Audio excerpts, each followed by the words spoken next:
നമ്മുടെ കമ്പ്യൂട്ടറിനകത്തുള്ള temporary internet ഫോൾഡറിനകത്താണ് ഈ വെബ്സൈറ്റുമായി ബന്ധപ്പെട്ടുള്ള അസറ്റ് ഫയലുകൾ സേവ് ചെയ്യുന്നതാണ്.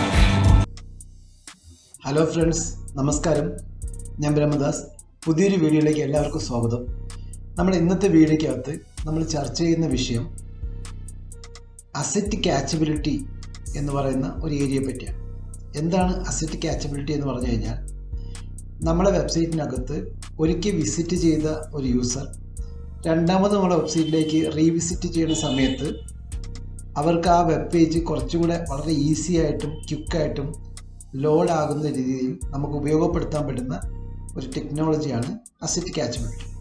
നോർമലി ഒരു വെബ്സൈറ്റ് ഒരു കമ്പ്യൂട്ടറിനകത്ത് ഓപ്പൺ ആകുമ്പോൾ ആ ഓപ്പൺ ആക്കുന്ന കമ്പ്യൂട്ടറിനകത്ത് ടെമ്പററി ഇൻ്റർനെറ്റ് ഫോൾഡറിനകത്ത് ആ വെബ്സൈറ്റുമായിട്ട് ബന്ധപ്പെട്ടുള്ള കുറേ അസറ്റ് ഫയലുകൾ സേവ് ചെയ്യപ്പെടാറുണ്ട്. നമ്മുടെ കമ്പ്യൂട്ടറിനകത്തുള്ള ടെമ്പററി ഇൻ്റർനെറ്റ് ഫോൾഡറിനകത്താണ് ഈ വെബ്സൈറ്റുമായിട്ട് ബന്ധപ്പെട്ടുള്ള അസറ്റ് ഫയലുകൾ സേവ് ചെയ്യപ്പെടാറുള്ളത്. അപ്പോൾ ഇങ്ങനെ സേവ് ചെയ്യപ്പെടുന്ന ഫയലുകൾ എത്ര സമയം ആ കമ്പ്യൂട്ടറിനകത്ത് ടെമ്പററി ഇൻ്റർനെറ്റ് ഫോൾഡറിനകത്ത് സേവ് ചെയ്യപ്പെടണം, അത് എക്സ്പയർ ആവാതെ ഡിലേറ്റ് ആവാതെ എത്ര സമയം കമ്പ്യൂട്ടറിനകത്ത് നിലനിൽക്കണം എന്നുള്ളത് നമുക്ക് കസ്റ്റമൈസ് ചെയ്യാനുള്ള ഓപ്ഷൻ നമുക്ക് അസറ്റ് ക്യാച്ചബിലിറ്റി ഇനേബിൾ ചെയ്യുന്നത് വഴി സാധ്യമാണ്.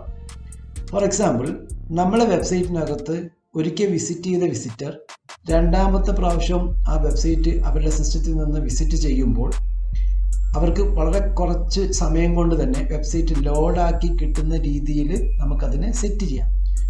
നോർമലി നമ്മൾ ഇതിനകത്ത് ശ്രദ്ധിക്കേണ്ട കാര്യങ്ങൾ, വെബ്സൈറ്റിനകത്ത് റെഗുലറായിട്ട് ചേഞ്ച് വരുത്തേണ്ട ആവശ്യമില്ലാത്ത ഫയലുകൾ ഒരു ലോങ് ടേമിൽ അല്ലെങ്കിൽ ലോങ് ടൈം എക്സ്പയർ ആവാതെ കിടക്കുന്ന രീതിയിലും, എന്നാൽ റെഗുലറായിട്ട് ചേഞ്ച് വേണ്ടി വരുന്ന ഫയലുകൾ ഒരു ഷോർട്ട് ടൈം എക്സ്പയർ ആയി കിടക്കുന്ന രീതിയിലും സെറ്റ് ചെയ്യുകയാണ് വേണ്ടത്. അസറ്റ് ക്യാച്ചബിലിറ്റി ഇനേബിൾ ചെയ്യുന്നത് വഴി നമ്മളെ വെബ്സൈറ്റിനകത്ത് രണ്ടാമത്തെ പ്രാവശ്യം റീവിസിറ്റ് ചെയ്യുന്ന ഒരു വിസിറ്റർ അല്ലെങ്കിൽ ഒന്നിൽ കൂടുതൽ പ്രാവശ്യം വിസിറ്റ് ചെയ്യുന്ന ഓരോ യൂസേഴ്സിനും വെബ് പേജ് വളരെ ക്വിക്കായിട്ട് ഓപ്പൺ ആകാൻ ഹെൽപ്പ് ചെയ്യപ്പെടും എന്നുള്ളതാണ്.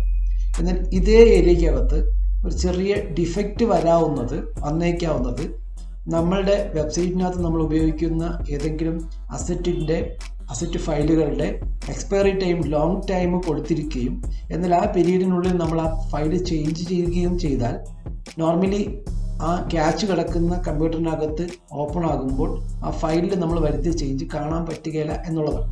ഫോർ എക്സാമ്പിൾ, നമ്മുടെ വെബ്സൈറ്റിനകത്ത് നമ്മളെ വെബ്സൈറ്റ് വിസിറ്റ് ചെയ്ത ഒരു യൂസറിൻ്റെ കമ്പ്യൂട്ടറിൽ നമ്മളെ വെബ് പേജുമായിട്ട് ബന്ധപ്പെട്ടുള്ള ഇമേജുകൾ സേവ് ചെയ്യപ്പെടുന്നുണ്ട് ടെമ്പററി ആയിട്ട്.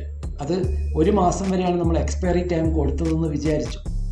പക്ഷേ നമ്മളൊരു 2 ദിവസത്തിനുള്ളിൽ ആ ഇമേജ് ചേഞ്ച് ചെയ്താലും ചിലപ്പോൾ ആ കമ്പ്യൂട്ടറിൽ ആ പേജ് ഓപ്പൺ ആകുമ്പോൾ അവരുടെ ടെമ്പററി ഇൻ്റർനെറ്റ് ഫോൾഡറിനകത്ത് നിന്നുള്ള അസറ്റ് ഫയലുകളിൽ നിന്ന് എടുക്കുന്ന ഇമേജ് ലോഡാകാൻ ഉപയോഗിക്കുന്നത് കാരണം നമ്മൾ വെബ് പേജിനകത്ത് വരുത്തിയ ഇമേജിൻ്റെ ചേഞ്ച് ആ കമ്പ്യൂട്ടറിനകത്ത് പ്രതിഫലിക്കണമെന്നില്ല.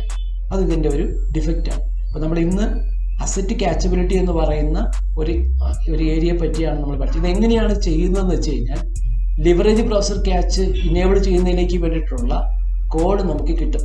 ആ കോഡ് നമുക്ക് ഗൂഗിളിൽ നിന്ന് സെർച്ച് ചെയ്തെടുത്തിട്ട് അല്ലെങ്കിൽ ആർട്ടിക്കിളുകളിൽ നിന്ന് നമുക്ക് കോപ്പി ചെയ്തെടുത്തിട്ട് നമ്മൾക്ക് എക്സ്പയർ ചെയ്യാൻ ഉള്ള നമ്മളുടെ കൺവീനിയൻസ് അനുസരിച്ച്, ഉദാഹരണത്തിന് നമ്മളെ വെബ് പേജിൽ ഉപയോഗിക്കുന്ന നിരന്തരം ചേഞ്ച് വരുത്തേണ്ടാത്ത ഫയലുകളെ ഒരു ലോങ് എക്സ്പയറി ടൈമും നിരന്തരം ചേഞ്ച് വരുന്ന ടൈപ്പ് ഫയലുകൾക്ക് ഒരു ഷോർട്ട് എക്സ്പയറി ടൈമും കൊടുത്തുകൊണ്ട് നമുക്ക് ഈ leverage browser catch code customise ചെയ്യാം.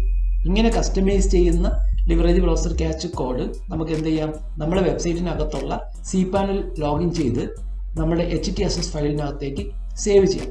അങ്ങനെ സേവ് ചെയ്യപ്പെടുമ്പോൾ നമ്മുടെ വെബ്സൈറ്റിനകത്ത് ലിവറേജ് ബ്രൗസർ ക്യാച്ച് നമുക്ക് കസ്റ്റമൈസ് ചെയ്ത കോഡ് ഇൻസ്റ്റാൾ ചെയ്ത് കഴിഞ്ഞു. നമുക്ക് കുറച്ച് നാളുകളായിട്ട് വെബ്സൈറ്റിനകത്ത് SEO ഡിജിറ്റൽ മാർക്കറ്റിംഗ് ചെയ്യുന്ന ആൾക്കാർക്കുള്ള ടെക്നിക്കൽ ഏരിയയിൽ വരുന്ന കുറച്ച് ഏരിയാസാണ് ഈ അടുത്ത സമയത്തുള്ള വീഡിയോകളിൽ നമ്മൾ ചർച്ച ചെയ്യുന്നത്. ടെക്നിക്കലായിട്ടുള്ള ഒരുപാട് കാര്യങ്ങൾ വരുന്ന വീഡിയോസ് ഇനിയും വരുന്നുണ്ട്. അപ്പം വീഡിയോകൾ ഇഷ്ടപ്പെടുന്ന ആൾക്കാർക്ക് വീണ്ടും ഇതുപോലുള്ള വീഡിയോസ് കാണാൻ പാകത്തിന് ചാനൽ സബ്സ്ക്രൈബ് ചെയ്യാം. ഒപ്പം തന്നെ നോട്ടിഫിക്കേഷൻ ബട്ടൺ എനേബിൾ ചെയ്ത് കഴിഞ്ഞാൽ നിങ്ങൾക്ക് വീഡിയോ പബ്ലിഷ് ചെയ്യുന്ന വർക്ക് തന്നെ വീഡിയോസ് കാണാനും സാധിക്കുന്നതാണ്. നിങ്ങൾക്ക് ഈ വീഡിയോയുമായിട്ട് ബന്ധപ്പെട്ട എന്തെങ്കിലും സജഷൻസോ ഒപ്പീനിയൻസോ ഡൗട്ട്സോ ഉണ്ടെങ്കിൽ നിങ്ങൾക്ക് കമൻറ്റ് രൂപത്തിൽ രേഖപ്പെടുത്താം.